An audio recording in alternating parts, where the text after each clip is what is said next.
بسم اللہ الرحمن الرحیم۔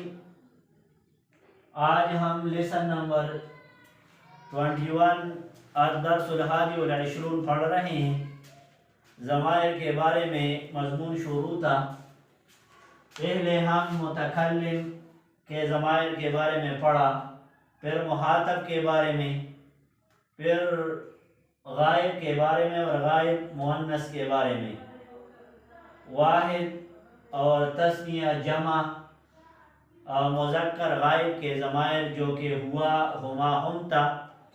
اسی طرح مفرد، تثنیہ اور جمع مؤنث غائب کے جو ضمائر ہے وہ ہے ہیا، ہما اور اس کا جمع ہننا ہے۔ جس طرح مذکر کا ہوا، ہما اور ہم تھا، تو یہاں پہ مؤنث کے لیے مفرد، مؤنث غائب کے لیے ہیا، تثنیہ کے لیے ہما اور جمع کے لیے ہننا، یہ ضمائر آتے ہیں۔ اب اس کا ہم تھوڑا سا مشق کر رہے ہیں۔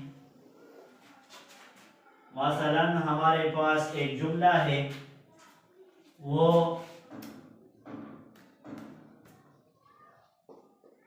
بہن ہے، وہ بہن ہے۔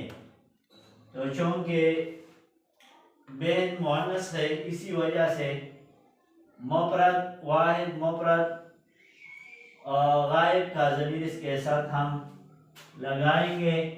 مذکر کے لیے ہوا آتا ہے اور مؤنث کے لیے ہیا۔ تو یہاں پہ ہیا اختن، ہیا اختن، وہ بہن ہیں۔ اسی طرح اگر اس کا ہم تثنیہ بنائیں تو ہیا کا تثنیہ ہما ہے، جس طرح ہوا کا تثنیہ بھی ہما تھا۔ تو یہاں پہ ہما اور اخت کا تثنیہ بنائیں، الف ما قبل مفتوح نون مکسورہ کے ساتھ اس کا تثنیہ بنتا ہے۔ تو ہما اختانی،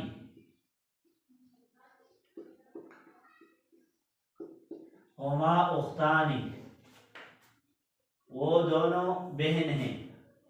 اسی طرح اس کا جمع ہم بناتے ہیں تو ہیا، ہما اور اس کا جمع مؤنث جو ہے وہ ہننا ہے، ہننا،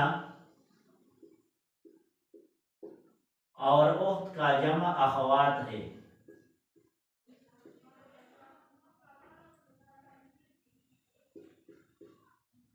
ہن اخواتن، وہ بہنیں ہیں۔ اسی طرح ایک اور جملہ، وہ خالہ ہے۔ خالہ کو عربی زبان میں بھی خالتن کہتے ہیں۔ تو یہاں پہ اس کے لیے مفرد واحد یعنی مفرد ضمیر ہم لاتے ہیں جو ہیا ہے، ہیا خالتن، ہیا خالتن، وہ خالہ ہے۔ اس کا تثنیہ ہم بناتے ہیں تو ہیا کا تثنیہ ہما ہے، جس طرح پہلے ہم نے کر چکا، ہما خالتانی،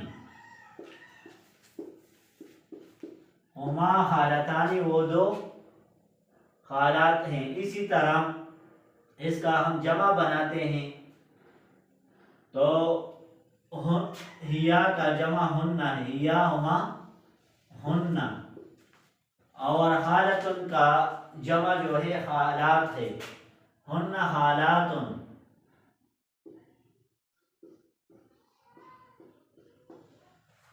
ہن حالاتن۔ اسی طرح ایک اور جملہ، وہ خادمہ ہے۔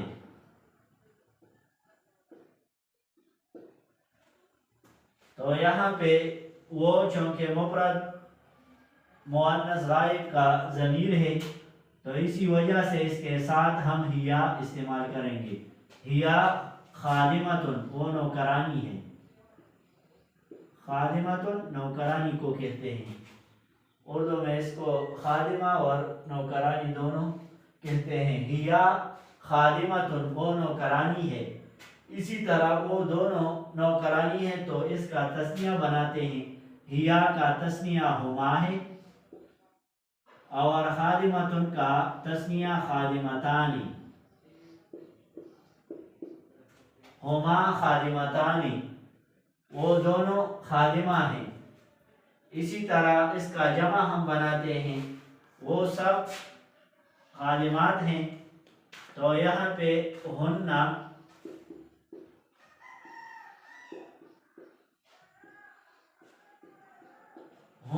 خادمات وہ سب نوکرانیاں ہیں.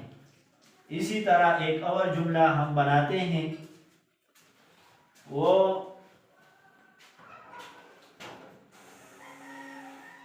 ماں ہے.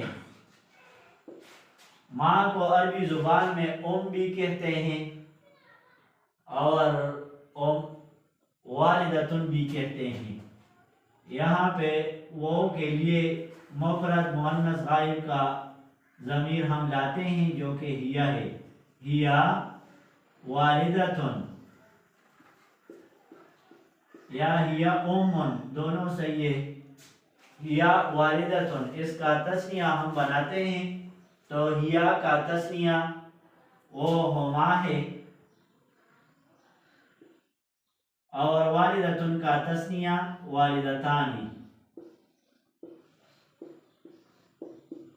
ہما والدتانی وہ دونوں مائیں ہیں. اسی طرح اس کا جمع ہم بناتے ہیں تو ہیا کا جمع ہن ہے. ہن والداتن یا ہن امہاتن وہ مائیں ہیں. اسی طرح ایک اور جملہ ہم بناتے ہیں کہ وہ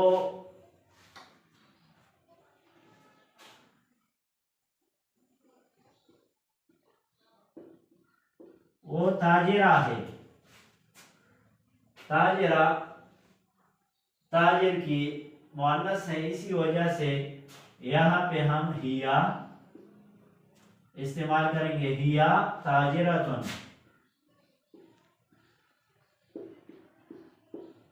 اس کا تثنیہ ہم بناتے ہیں تو ہیا کا تثنیہ ہما ہے اور تاجرتن کا تثنیہ بنائیں تاجرتانی. ہما تاجرتانی وہ دونوں تاجرہ ہیں. اسی طرح اس کا جمع بناتے ہیں ہیا ہما تو اس کا جمع ہن ہے.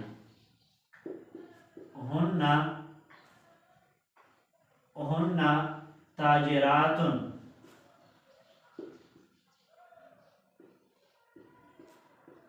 ہن تاجراتن. اسی طرح ایک اور جملہ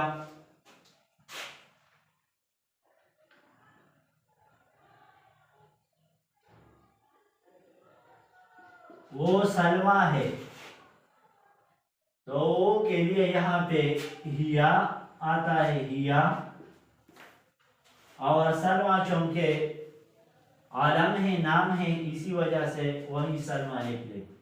ہیا سلمہ وہ سلمہ ہے.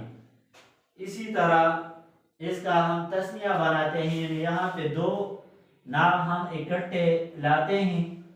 مثلا ہما وہ دونوں کون ہیں؟ ایک ہے سلمہ اور اور نام لکھ لیں خدیجہ.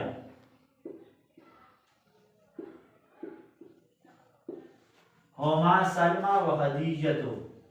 اسی طرح اس کا جمع ہم بناتے ہیں تو جمع مطلب یہ ہے کہ عربی زبان میں دو سے جب بڑھ جاتے ہیں تو جمع بنتا ہے بخلاف دیگر زبانوں کے کہ مور دین ون کو دوسری زبانوں میں جمع کہتے ہیں. لیکن عربی زبان کی یہ خصوصیت ہے کہ عربی زبان کا جمع وہ 3 سے شروع ہوتا ہے تو یہاں پہ ہم جمع ضمیر کے ساتھ 3 نام لکھ لیں گے. اسی طرح ہن ہن سلمہ و خدیجۃ و یمینۃ. تو یہ جمع ہو گئی، اسی وجہ سے یہاں پہ اس کے ساتھ ہم نے ہنہ کا ضمیر استعمال کیا. یہ ضمائر کے بارے میں ہم نے ڈیٹیل کے ساتھ اس کی وضاحت کی. پہلے اسباق میں ہم متکلم کے ضمائر چاہے وہ مذکر ہو یا مؤنث ہو، اسی طرح مخاطب کے ضمائر مذکر اور مؤنث کے، پھر اور اسی طرح مفرد تثنیہ اور جمع کا لحاظ ہم نے رکھ لیا. اور آخر میں ہم نے غائب کے ضمائر کے بارے میں پڑھا جو مذکر کے تھے. پھر مؤنث کے بارے میں اس 21واں سبق میں ہم نے مؤنث اور غائب کے زمانے کے بارے میں پڑھ لیا کہ وہ مفرد اور تثنیہ اور جمع کے ساتھ یہ کس طرح آتا ہے. وآخر دعوانا ان الحمد للہ.